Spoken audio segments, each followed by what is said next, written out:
এ কাহিনীর যেমন খুশি মানে অবশ্য করা যেতে পারে। প্রতিদিনের সাধারণ বাস্তব ঘটনার সীমা যেখানে শেষ হয়ে আজগুবির কিনারায় গিয়ে পড়েছে, সেইখানে এ কাহিনীর জন্ম। নিজেদের মনের পাল্লা যেদিকে যেমন ঝুঁকবে সেই হিসেবেই এ গল্পের রূপ বদলে যেতে পারে। শুধু ঘটনাগুলো আমি তাই নিরপেক্ষভাবে এখানে বলে যাব। ব্যাপারটার আরম্ভ যেভাবে হয়েছিল তা স্মরণ করলে এখনো আমি কেমন যেন একটা অস্বস্তি বোধ করি। সেই অন্ধকার বাদলার রাত, থেকে থেকে বৃষ্টি হচ্ছে, কিন্তু আকাশের অসহ্য গুমট আর কাটতে চাইছে না। মোগলসরাই স্টেশনের 3rd ক্লাসের ওয়েটিং রুম ঠিক নয়, টিনের চাল দেওয়া বিশাল শেডের তলায় একেবারে একলা রাত 2টোর একটি ট্রেনের জন্য অপেক্ষা করছি। আর আকাশের মেঘের ডাকের সঙ্গে পাল্লা দিয়ে চারিধারে ইঞ্জিনের শান্টিং, মালগাড়ির পরস্পরের সঙ্গে ধাক্কা ও বিশাল জাংশন স্টেশনের অসংখ্য অস্বাভাবিক অদ্ভুত আওয়াজ শুনছি। বিশাল টিনের শেডের মাঝখানে মিটমিট করে যে একটি মাত্র তেলের আলো জ্বলছে, তাতে সামনের অন্ধকার একটু তরল হয়েছে মাত্র। শেডের কোণে কোণে সে আলো একেবারেই পৌঁছয়নি। শেডটি শুধু যাত্রীদের অপেক্ষা করবার নয়, মাল রাখবারও জায়গা। একধারে টিনের চাল পর্যন্ত বড় বড় কিসের বস্তা স্তূপাকার করে সাজানো। আমি যেখানটায় ওজন করবার যন্ত্রটার উপর বসেছিলাম, সেখানে পরের পর সাজানো পিপের পাহাড় অস্পষ্টভাবে দেখা যাচ্ছে। আর এক পাশে কেরোসিন কাঠের একগাদা বাক্স ভালোভাবে ঠাহর করে দেখলে চোখে পড়ে। মাঝে মাঝে বাইরের উজ্জ্বল বিদ্যুৎ চমকে সমস্ত শেড আলোকিত না হয়ে উঠলে অবশ্য এ সমস্ত আমি লক্ষ্য করতাম কি না সন্দেহ। বিদ্যুতের আলো মিলিয়ে যাওয়ার সঙ্গে সঙ্গে প্রতিবার সমস্ত শেড আরো অন্ধকার হয়ে উঠছে, যেন কেমন একটা অস্বস্তিকর অদ্ভুত মিষ্টি গন্ধে বাতাস ভারী হয়ে আছে। ঘোরালো অন্ধকারের জায়গাটা লাগছে রহস্যময়। শখ করে অবশ্য এই জায়গায় আসিনি। স্টেশনের কোনো ওয়েটিং রুমে জায়গা না পেয়েই বাধ্য হয়ে এখানে আসতে হয়েছে। 2nd ক্লাস ওয়েটিং রুমের সবকটা আসনই ভর্তি। ইন্টার ক্লাসের জন্য নির্দিষ্ট ঘরটিতে কে একজন যাত্রী হঠাৎ ভয়ঙ্কর অসুস্থ হয়ে পড়ায় ভয়ানক গোলযোগ ও বিশৃঙ্খলা। মাত্র ঘণ্টাখানেক অপেক্ষা করলেই গাড়ি পাওয়া যাবে জেনে শেষে এইখানেই আশ্রয় নিয়েছি। কিন্তু শেডের তলায় আর কোনো যাত্রী না দেখে প্রথমটা একটু আশ্চর্যই হয়েছিলাম। 3য় শ্রেণীর যাত্রীরা কি আজকাল আর ট্রেনে চাপে না? তবে রাত এখন অনেক, যাত্রী যা 2-1জন আছে, বৃষ্টি সত্ত্বেও স্টেশনের প্ল্যাটফর্মেই হয়তো কোনো রকমে আশ্রয় নিয়েছে, এমনও হতে পারে। নির্জন শেডের ছমছমে অন্ধকারে বসে থাকতে থাকতে মনে হচ্ছিল আমারও প্ল্যাটফর্মে কোনো রকমে একটা আশ্রয় খোঁজাই ভালো ছিল। হাত ঘড়িটার উজ্জ্বল ডায়ালের দিকে চেয়ে দেখলাম সবে 1টা বেজেছে। আরও 1 ঘন্টা এই শেডের তলায় কাটাতে হবে জেনে মনটা বিশেষ প্রসন্ন হয়ে উঠল না। ভয় কাতরে আমি মোটেই নই। এত বড় জাংশন স্টেশনের যাত্রী নিবাসে বসে ভয় পাওয়ার কোনো কথাও নয়।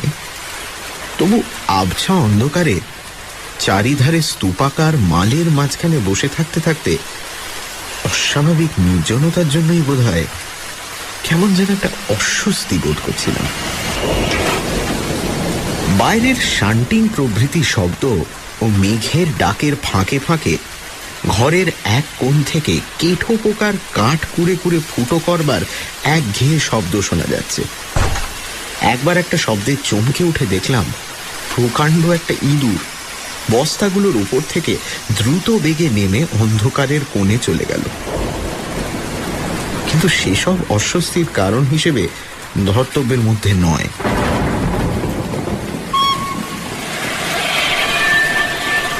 15 মিনিট আরো এইভাবে কেটে যাওয়ার পর কিন্তু সত্যি অস্বস্তিটা যেন অত্যন্ত বেড়ে গেল মনে হলো। বড় রেল স্টেশনের শব্দের কোনো ধরা বাঁধা নিয়ম নেই। হঠাৎ মাঝে মাঝে সব একেবারে থেমে যায়, তারপর আবার শুরু হয় অতর্কিতে। এখন যেন শব্দের বিশৃঙ্খলার মধ্যে সেই রকম একটা ফাঁক পড়েছে। আকাশে মেঘের ডাক নেই, কেঠো পোকাটাও যেন ক্লান্ত হয়ে থেমে গেছে। অসাধারণ একটা নিস্তব্ধতা। সেই নিস্তব্ধতা আমার পেছন দিকে খুব কাছাকাছি আচমকা একটা প্রচণ্ড ফোঁসফোঁসানির শব্দে ভেঙে গেল। এটা যে নিকটের কোনো লাইনে ইঞ্জিনের স্টিম ছাড়ার আওয়াজ, তা বুঝেও চমকে ফিরে না তাকিয়ে পারলাম না, এবং সেই মুহূর্তে নিজের অনিচ্ছা সত্ত্বেও সমস্ত গায়ে কাঁটা দিয়ে উঠল।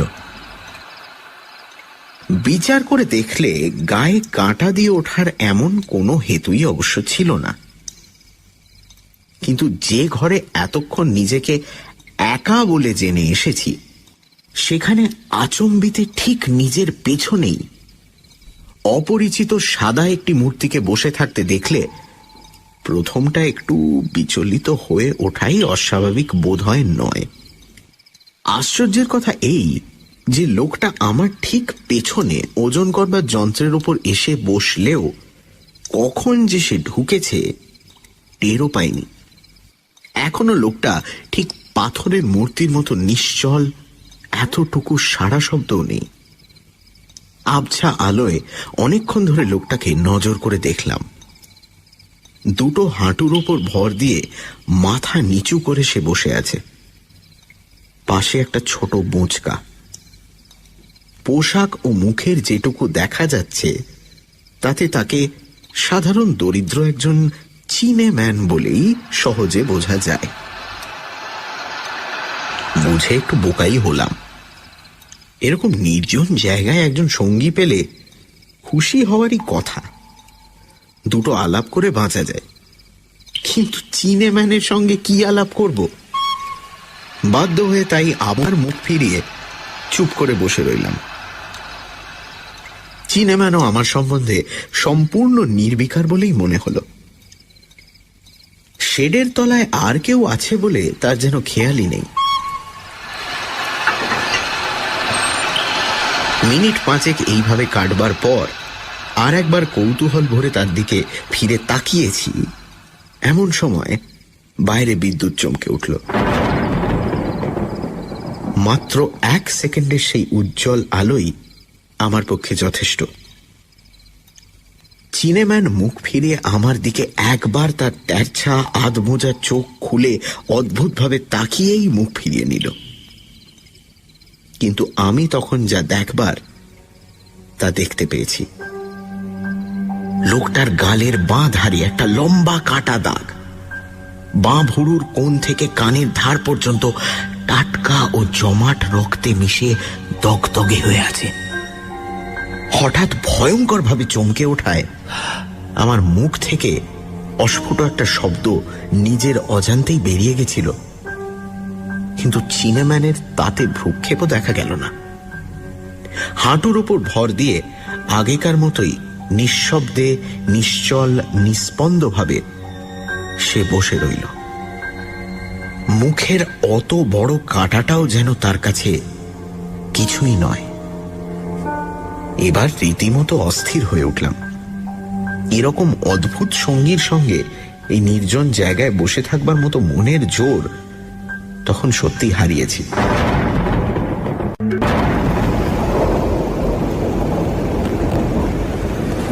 বাইরে বৃষ্টি আবার জোরে পড়তে শুরু করেছে।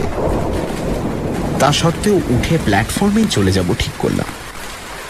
সঙ্গে ছোট সুটকেসটা তুলে নিয়ে উঠতে যাচ্ছি, এমন সময় বাইরে অনেক লোকের গোলমাল শোনা গেল। গোলমালটা এই দিকেই আসছে।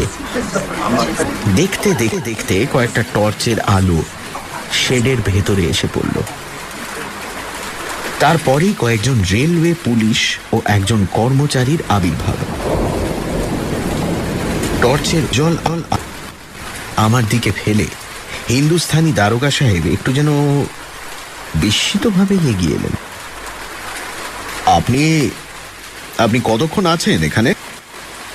অবাক হয়ে বলি, তা প্রায় 1.5 ঘন্টা। 1.5 ঘন্টা? আপনি কি একলাই আছেন? একলা না। আমার কথা শেষ করতে না দিয়েই দারোগা সাহেব উৎসুকভাবে বললেন, আর কে ছিল এখানে? চিনেম্যান, একজন চিনেম্যানকে দেখেছেন? পেছনে আঙুল দেখিয়ে বললাম, ওই তো। কিন্তু বলার সঙ্গে সঙ্গে পেছন ফিরে তাকিয়ে একেবারে স্তম্ভিত হয়ে গেলাম। কোথায় সে চিনেম্যান? দারোগাবাবু আমার মুখের ভাব লক্ষ্য করে কৌতূহল ভরে বললেন, আপনার পেছনেই ছিল নাকি? এই তো কয়েক সেকেন্ড আগেই দেখেছি, বাঁ দিকে একটা কাটা দাগ। আমার শুকনো গলা দিয়ে কথাগুলো যেন বেরোতেই চাইছে না। পুলিশেরা সবাই মুখ চাওয়াচাওয়ি করছিল। দারোগাবাবু বললেন, ঠিক দেখেছেন, কিন্তু কয়েক সেকেন্ড আগে কি বলছেন? সে বেরিয়ে যায়নি এখান থেকে? আমার জ্ঞান তো নয়। শেডের মধ্যে স্তূপাকার মালের পেছনে কোনো জায়গায় চিনেম্যান লুকিয়ে থাকতে পারে মনে করে পুলিশ তারপর তন্ন তন্ন করে খোঁজার আর কিছু বাকি রাখলে না। কিন্তু কোনো চিহ্নই তার পাওয়া গেল না। কেমন করে যে সে 1 সেকেন্ডের মধ্যেই এমন অন্তর্হিত হয়েছে কে জানে। হয়রান হয়ে পুলিশ শেষ পর্যন্ত খোঁজা বন্ধ করে শেড থেকে চলে গেল। আগা গোড়া এই অপ্রত্যাশিত ব্যাপারে আমি তখন স্তম্ভিত হয়ে আড়ষ্টভাবে দাঁড়িয়ে আছি। পুলিশের লোক চলে যাওয়ার পর হঠাৎ খেয়াল হলো এ শেডের ভেতরে একলা থাকা মোটেই আর নিরাপদ নয়। লোকটার কোনো পরিচয় অবশ্য দারোগার কাছে পাইনি, কিন্তু মুখে অত বড় ক্ষত নিয়ে নেহাত কোনো পুরুষ যে পুলিশের হাত থেকে পালিয়ে বেড়াচ্ছে না, এটুকু বুঝতে পেরেছি। তাছাড়া তার এই শেড থেকে অন্তর্হিত হওয়ার ব্যাপারটার কোনো ব্যাখ্যাই তো পাওয়া যায় না। কথাটা মনে হতেই সমস্ত শরীরটা শিউরে উঠল একবার। না, আর এখানে এক মুহূর্তও নয়। সুটকেসটা নিচে নামিয়ে রেখেছিলাম, সেটা তুলতে গিয়ে মেঝের ওপর কি একটা জিনিস পড়ে রয়েছে মনে হলো। জিনিসটা তুলে আলোর নিচে নিয়ে গিয়ে ভালো করে দেখে বেশ অবাক হলাম। হাতির দাঁতের খোদাই অপরূপ একটা খুদে মূর্তি। এসব জিনিসের সঙ্গে যেটুকু পরিচয় আমার আছে তাতেই বুঝলাম কোনো উঁচু দরের চীনে কারিগর ছাড়া এমন জিনিস কেউ গড়তে পারে না। মাত্র 1 বিঘত পরিমাণ মূর্তিটির সমস্ত অঙ্গ, মায় চোখের ভুরু পর্যন্ত অপরূপ কৌশলে খোদাই করা। হাতির দাঁতে তৈরি সাধারণ চীনে মূর্তির মতো কাল্পনিক দৈত্য দানবের রূপ এটিতে নেই। সাধারণ একজন চীনে মজুর শ্রেণীর লোক পিঠে ঝোলা বেঁধে একটু নুয়ে পড়ে দাঁড়িয়ে আছে। অদ্ভুত শুধু সেই খুদে মূর্তির চোখের চাহনি আর মুখের সূক্ষ্ম বিদ্রূপের রেখা ফোটানোর কায়দা। মূর্তিটা যেটা যে চিনেম্যানই তাড়াতাড়িতে ফেলে গেছে এ বিষয়ে কোনো সন্দেহ নেই, কিন্তু আমি এখন করি কি? যেখানে জিনিস সেখানেই রেখে যাব, না জমা দেব পুলিশের জিম্মায়? শেষ পর্যন্ত কিন্তু লোভই জয়ী হল। এমন অপরূপ শিল্পকৌশলে নিদর্শন চুরি করতেও বুঝি সত্যিকারের সমজদারের বাধে না। আমি তো ঠিক চুরিও করছি না। মূর্তিটা সুটকেসের ভেতরে ভরে আমি শেড থেকে বেরিয়ে পড়লাম, কিন্তু সে মূর্তি আমি বাড়িতে নিয়ে আসতে পারিনি। পথেই সে মূর্তি আমার হাত থেকে খোয়া গেছে। কেমন ভাবে আমি তা হারালাম সেই কথাই এবার বলি।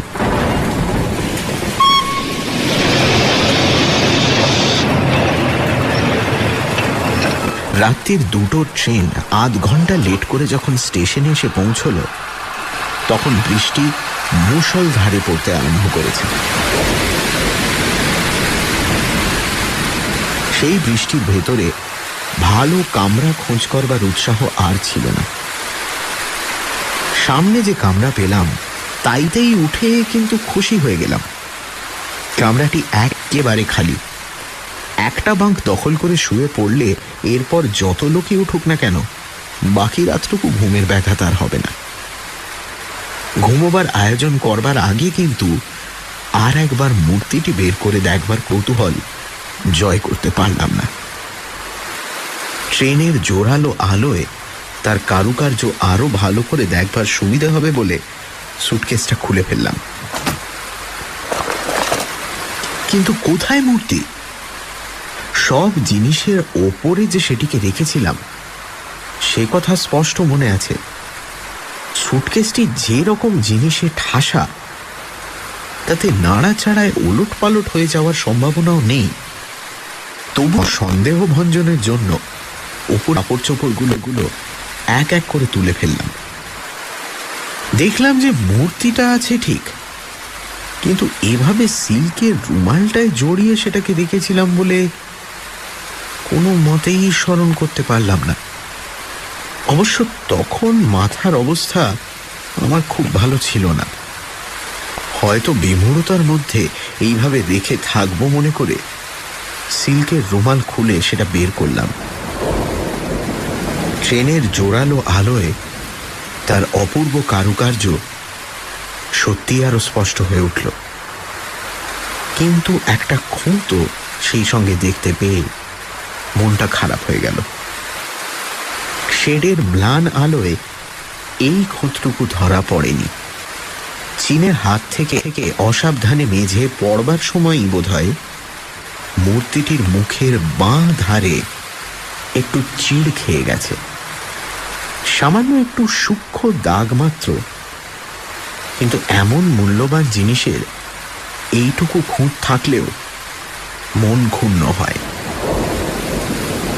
সযত্নে মূর্তিটিকে আবার সিল্কের রুমালে জড়িয়ে সুটকেসের ভেতর তুলে রাখলাম। তারপর সুটকেসটি মাথার কাছে রেখে পুলিশের ফেরারি আসামি সাধারণ একজন চিনেম্যানের হাতে এমন দামি জিনিস কেমন করে এসে পড়েছিল ভাবতে ভাবতে কখন যে ঘুমিয়ে পড়েছি জানি না।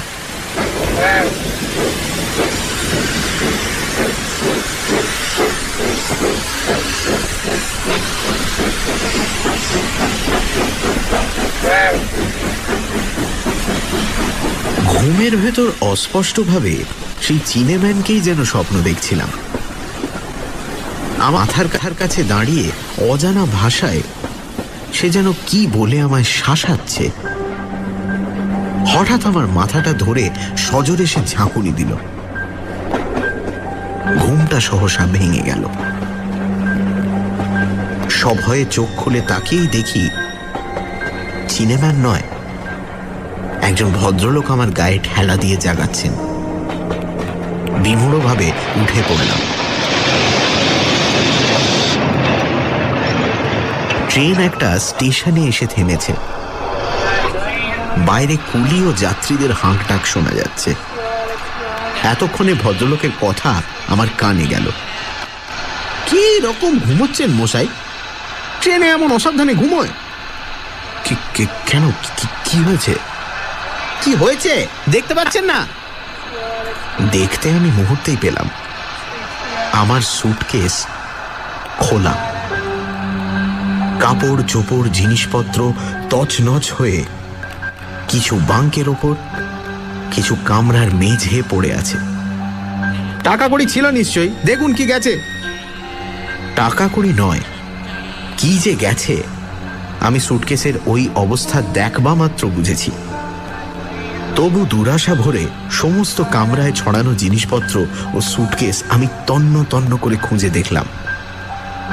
সে মূর্তিটা ছাড়া আর সব জিনিসই ঠিক আছে। ভদ্রলোক আমার মুখ দেখে সহানুভূতির স্বরে বললেন, খুব দামি কিছু ছিল বুঝি? স্টেশন মাস্টারকে খবর দিন এক্ষুনি।